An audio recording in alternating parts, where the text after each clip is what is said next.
Welcome everybody back, the Political Insider with James here. We have Roger Stone, the man, the myth, the legend, has joined us again. Roger, thank you for coming by.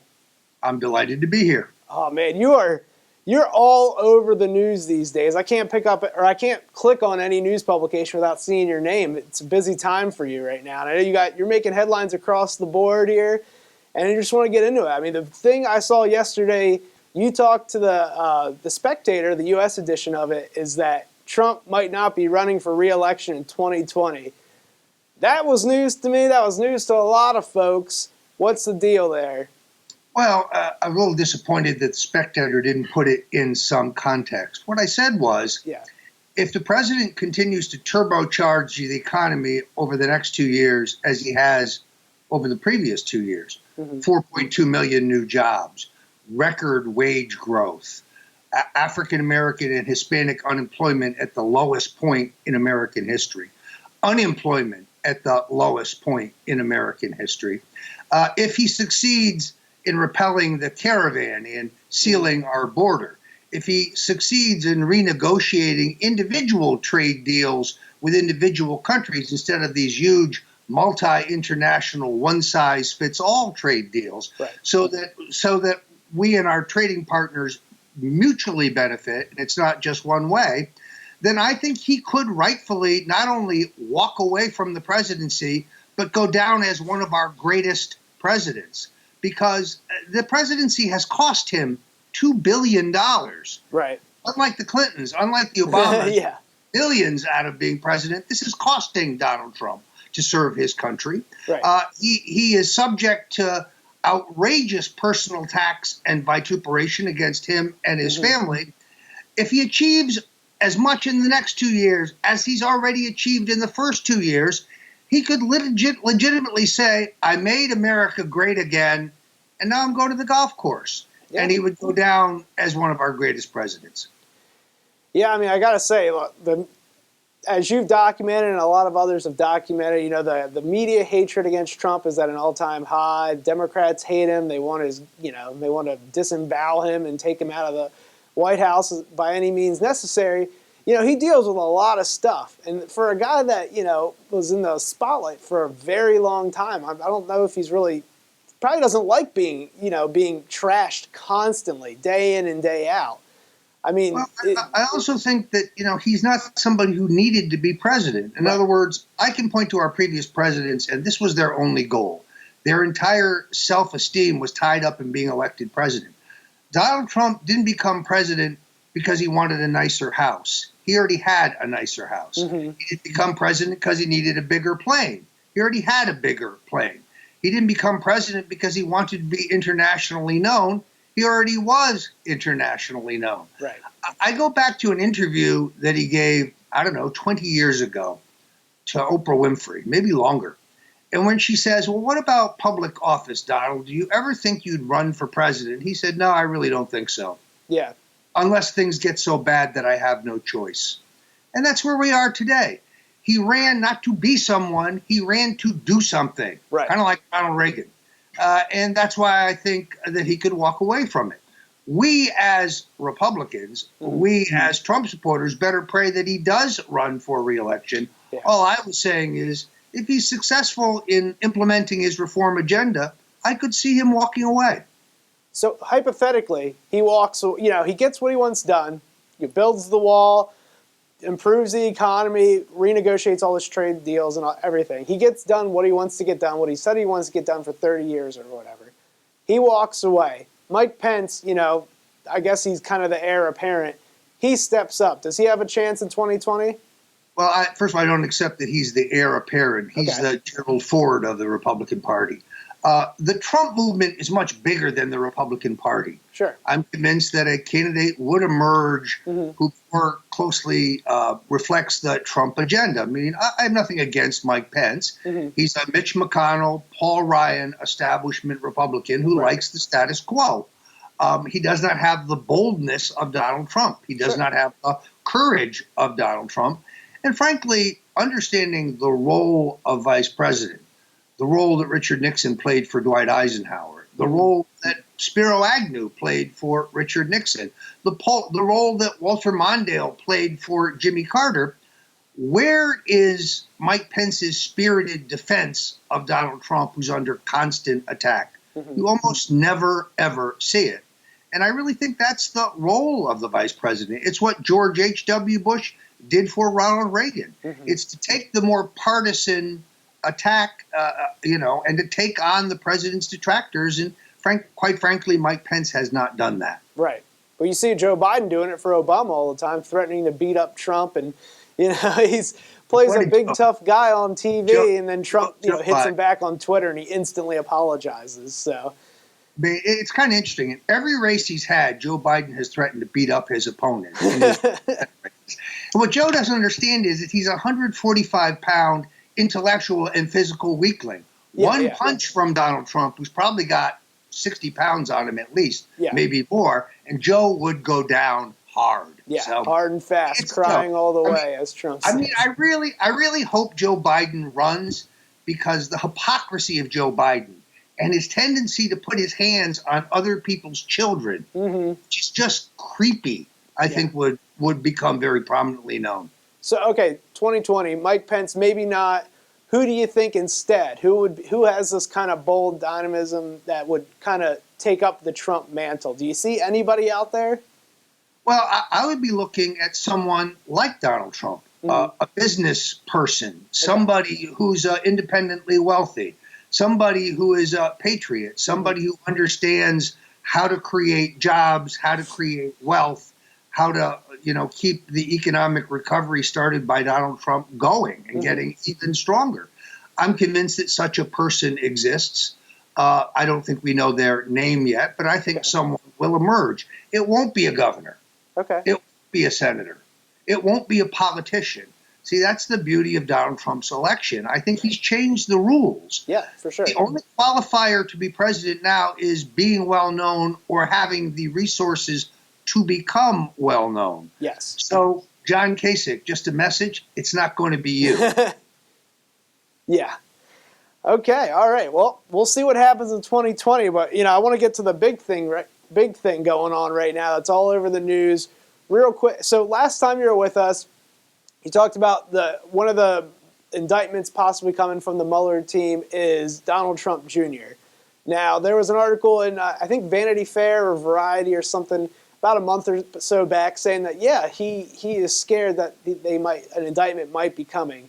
Now, Axios, the news organization this morning, put out this article saying that Mueller has this handful of indictments he's going to be handing out here soon before Christmas, giving out, lumps of coal like Santa Claus kind of thing. What do you think, Donald Trump Jr.? Do you think an indictment's coming for him? What do you see from all these news articles about indictments on their way? Well, first of all, anything reported by Axios must be taken with an extreme grain of salt. Their track record for accuracy and the insidious influence of the political phony Steve Bannon, I think, can be seen there quite heavily. So I wouldn't take that terribly seriously. I do think, and I have said for some time, that there were two potential areas of vulnerability. Today's papers report that Mueller's investigators hammered Paul Manafort over the question of whether Donald Trump Jr. told his father about the Trump Tower meeting. So that leads me to believe that Donald Trump Jr., who I like very much, by the way, and I think is a real patriot, could be targeted.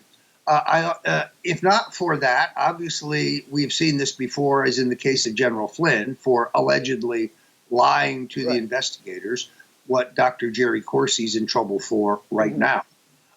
Or in the reimbursement from the Donald J. Trump Personal Trust to Michael Cohen, that requires two signatures of approval.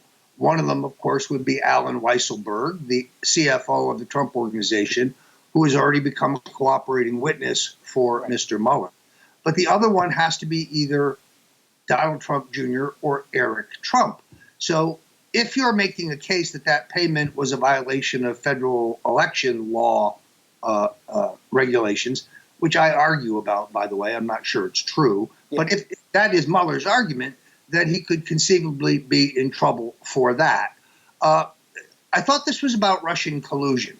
Right. But suddenly it seems to be about perjury traps. I mean, so far, no one who has pled to anything remotely connected to Russian collusion. These have all have been process crimes. In the case of Manafort and Rick Gates, things that happened 10 years ago in Ukraine that have nothing whatsoever to do with Donald Trump or the Trump campaign. And in the case of General Flynn, who I think is a great patriot, he's accused of lying to the FBI, even though the FBI's own report shows that he did not lie. Right. Had he not hired Eric Holder's law firm to represent him, I suspect he would never have pled guilty to something he didn't do. And by the way, I would point out to you that if he receives a presidential pardon, he'd be eligible to run for public office, like, oh, I don't know, president, vice president, U.S. Senate, who knows? Right. Okay, so you mentioned Corsi. You know, that is the big thing in the news. You and Corsi, there's a war of words going back and forth. He's accusing you of different things, connections to WikiLeaks. Now, this, the whole time you've always denied ever having talked to Julian Assange or had this WikiLeaks connection, that kind of thing. So what's going? It's hard to follow because I get these news stories, right, and they come and then they're just full of a lot of hearsay from a lot of reporters. So what's going on with this Corsi thing? Is he being pushed by Mueller? There's a couple of reporters who are particularly dishonest. Shelby Holliday of the Wall Street Journal, for example, prints half a story, asks me for a comment, but then so truncates my comment that it's meaningless. Or Natasha Bertrand of The Atlantic. She's not even a reporter. She's just a propagandist. But if you get beyond CNN and MSNBC and the fake news, the bottom line of this is pretty simple. Nothing we have learned in the last 72 hours proves that I had any advance notice of John Podesta's emails being stolen or the intention of WikiLeaks to publish them. Nothing that has been revealed in the last 72 hours shows that either Jerry Corsi or I had any contact or communication or received anything whatsoever from WikiLeaks, either Podesta's allegedly stolen emails or the allegedly hacked DNC emails. So now we're in this cul-de-sac of a process crime. Corsi says, after being hotboxed for 40 hours by Mueller's thugs, that I asked him for a cover story for my August 21st, now iconic tweet, in which I said, the Podesta's time in the barrel will come. Now, that was a reference to the fact that Paul Manafort was getting beat up in the media for his Eastern European business affairs. And Corsi pointed out to me that the Podesta brothers had been far more active in Russia, had lucrative business deals in gas, in aluminum, in uranium, in banking, than Paul Manafort. And I asked him for a memo. He showed me where I could see the stuff online. It was all public information, published by a conservative think tank, published by Breitbart, some terrific pieces by Peter Schweitzer, and also published in the Panama Papers in April of 2016. And I looked them up online. It was all there. And I asked Jerry to do a roundup memo, the purpose of which was to give to reporters. In other words, I was going to make it the Podesta's time in the barrel. Time in the barrel translates as public scrutiny of their business dealings. That's what I was trying to achieve. And Corsi, 10 days later, gave me that memo. Now he says my request for the memo was a cover story. A cover story for what? For what? There was no controversy about that tweet until 6 weeks later when WikiLeaks, to the surprise of me and everyone else, published the Podesta's email. So there's no Mueller investigation at that time. There's no congressional investigation. There's no controversy regarding Podesta's emails. So what would I need to cover up? His claim is entirely illogical, but this is what happens when you take a 72-year-old and you browbeat him for 40 hours. And the woman leading the questions, Jeannie Rhee, was the lawyer for the Clinton Foundation. And she defended them against charges of racketeering, which is, of course, exactly what they were doing. So let me get this straight. The Democrats think Matthew Whitaker, the acting attorney general, should recuse himself from his position of oversight of the Mueller probe because of his previous political activities, But it's perfectly all right for Jeannie Rhee, who worked for the Clintons, and who's the Clintons' legal attack dog, to lead the Inquisition into Roger Stone. Sorry, something's wrong with this picture. Yeah, I didn't even think about that. Yeah, I mean, yeah, they have been screaming about Whitaker and, you know, his past comments about the Mueller probe, saying he needs to recuse himself, but then they have this prosecutor who's connected to the Clintons, you know, leading this charge, and yeah, you don't hear a word about that ever. It's crazy. So then, beyond that, Jerry Corsi comes up with the claim that I knew in advance about the Billy Bush, NBC, grab him by the you-know-what tape, and that I called him and asked him to contact Assange, it's a little unclear, to either tell Assange to speed up or delay his first dump of data to distract from that story. Right. That is whole cloth. There's no email that proves that. There's no text that proves that. Corsi claims that we spoke on the telephone. I have no memory of that. He admits that his memory is bad. I had no advance of notice of that. In fact, I heard about it at 4 o'clock in the afternoon, walking down the street in Manhattan, when the story broke. Yeah, and I rushed to my apartment to get to a computer and find out what the Washington Post was reporting. So, again, this is what happens when you pressure an old man. Yesterday, the special counsel released 3 emails. The Daily Caller reported that prosecutor Aaron Zelinsky, the right-hand man of Rod Rosenstein, by the way, who also works for the Mueller probe, claims that the email shows that Stone had advance notice that Podesta's emails had been stolen. I read the email 5 times. It doesn't say anything of the kind. In fact, if you read the emails that are all over the media today, there's nothing illegal in them. There's political gossip, but to my knowledge, that has not been criminalized.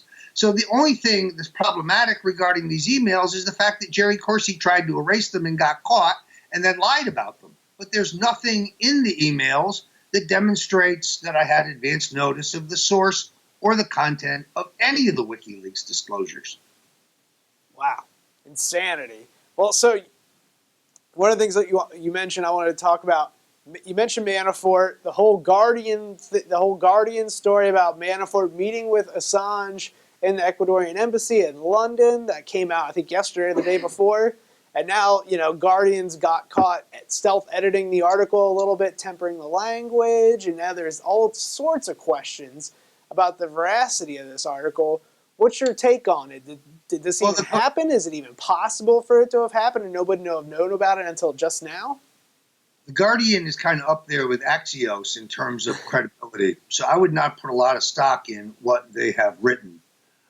If Paul Manafort met with Julian Assange in March of 2016, there would be customs records, there would be airline records, there would be surveillance camera records. He would have signed into the official log at the security desk, and none of those things exist. Right.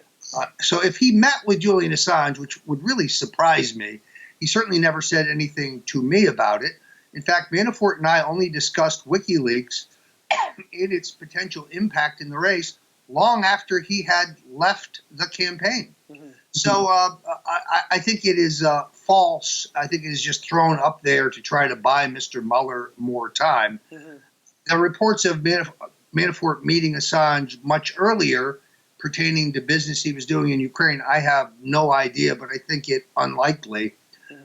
It's important for people to understand that Manafort left the United States to do international political work just as the internet was rising.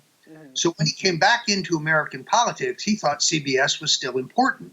He didn't understand that the Political Insider has more clout than CBS, that you're reaching people, or Breitbart, or the Daily Caller, or Infowars. Right. He didn't, and therefore I don't think he ever understood the importance of WikiLeaks because it's not a newspaper. Right. It's an online news source.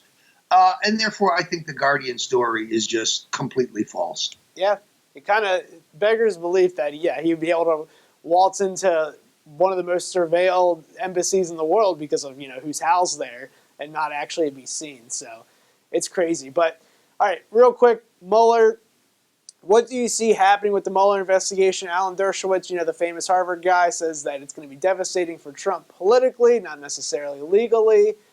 I know you're kind of wrapped up in all of this with all the Corsi stuff. What do you see happening ultimately with Mueller, the Mueller investigation? Where's the Russian collusion? See, Russian meddling is not going to cut it. Yes. Ivan and Boris spending $100,000 on poorly written Facebook ads, that's not going to cut it. Mm-hmm. So where's the Russian collusion? Where's the WikiLeaks collaboration? In all of this back and forth between Corsi and Stone and the leaks and so on, there's still no evidence that either one of us received anything whatsoever from WikiLeaks and passed it on to Donald Trump, which is what, of course, Mr. Mueller is searching for and cannot find and will not find because it never happened. Mm-hmm. The idea that I would call Jerry Corsi and ask him to contact WikiLeaks about the Billy Butch tape. Again, Jerry Corsi had no contact with WikiLeaks. We knew that. I knew that. So, again, it's completely illogical. I think that is why they are desperately looking, for something mm-hmm. to justify $30 million and 2 years and a partisan witch hunt. I mean, yesterday, the Daily Caller reported that this fellow, Aaron Zelinsky, again, said the email showed that I knew about the Podesta emails. That's false. Mm-hmm. So where's their case? They have no case. I think that's their fundamental problem. So, Mueller is looking around trying to get any kind of scalps he can to justify the whole thing. Final question. This all, the Mueller investigation wraps up. They get no Russian collusion, but there's some collateral damage. People, getting legally in trouble, so to speak.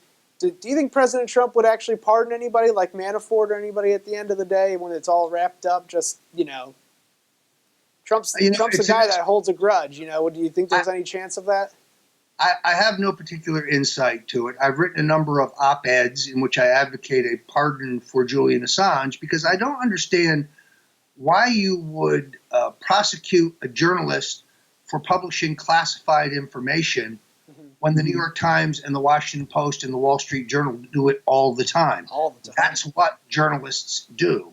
And it's funny, when Assange was exposing the corruption and fraud of the Iraq War under George W. Bush, liberals loved him. He was a hero.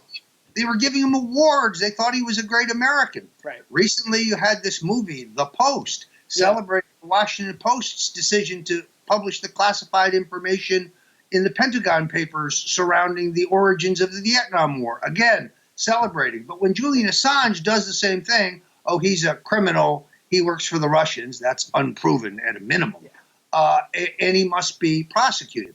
I'll tell you what the real collateral damage is, in all honesty, and that is this is going to bankrupt me. This is going to destroy my family financially. Between the defamation lawsuit, which I was victorious in, a lawsuit by an Obama-connected group that accused me of collusion with the Russians, which was dismissed, the Democratic National Committee lawsuit against Donald Trump Jr., the Trump campaign, Jared Kushner, myself, and the Republican National Committee and others, the investigation of the U.S. Senate Intelligence and Judiciary Committees, which have not a single pro-Trump Republican on them. Yeah. And, of course, Mr. Mueller's investigation, this is going to cost me $2 million. $2 million I don't have. So your listeners can go to stonedefensefund.com. Great. Stonedefensefund.com, because I need help. I think Robert Mueller understands that if he wants to go after Donald Trump, he's got to come through me. Thanks again, Roger, for helping us or coming on and for the interview and clearing some things up. It's going to get crazy out there, and we just hope you have a Merry Christmas in the end. Well, I want to thank you very much. I got terrific feedback from our last interview, and I'm always available to you guys. I really like the Insider.